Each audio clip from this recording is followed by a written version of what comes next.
Le flux d'énergie émis par le Soleil correspond à quoi? Correspond à l'ensemble du rayonnement électromagnétique qui s'échappe de sa surface pour se propager dans l'espace. Comment varient les lignes d'altitude? Elles varient entre la valeur de 0 degré à l'équateur et 90 degrés au pôle. Où est la couche d'ozone est-elle utile? À haute altitude, la couche d'ozone est utile car elle absorbe la plus grande partie du rayonnement solaire ultraviolet dangereux pour les organismes. C'est quoi la pollution atmosphérique? La pollution atmosphérique désigne les particules en suspension et les gaz nocifs dans l'air. 6. Quel est le pourcentage de la réflexion des nuages? De 40 à 50%. Comment est appelée la première phase de la Lune? La nouvelle Lune. Comment se produit un front froid? Le front froid se produit lorsqu'une masse d'air froid avance sur une masse d'air chaud. Qui est le plus lourd entre l'air froid et chaud? L'air froid. C'est quoi qui cause un anticyclone?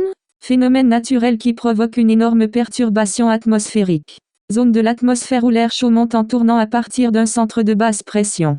Quelles sont les 3 étapes de la météorologie? Comment prévient-on la météo?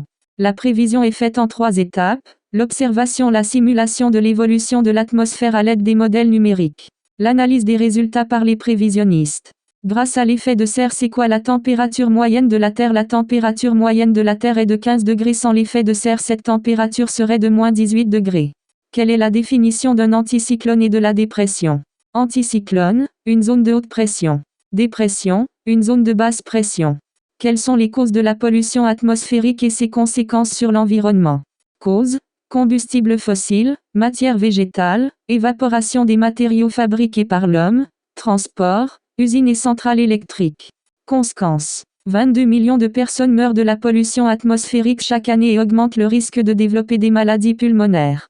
Qu'est-ce qui différencie un solstice d'un équinoxe? Les équinoxes caractérisent les moments de l'année où la déclinaison apparente du soleil est nulle. Les solstices définissent le passage du soleil. Éolienne plus utile qu'un barrage? La durée de vie des éoliennes est de 25 ans et que celle des barrages hydroélectriques est de 75 ans. Comment se forment les précipitations? Les précipitations sont essentiellement dues au grossissement des particules constitutives du nuage. Le rythme des marées coïncide avec quel facteur particulier? Il coïncide avec la rotation de la Lune autour de la Terre. Où est située la couche d'ozone et quel est son effet sur l'insolation? Où? La couche d'ozone est située dans la stratosphère. Effet: la présence de la couche d'ozone ou la présence de polluants atmosphériques peuvent également influencer l'insolation.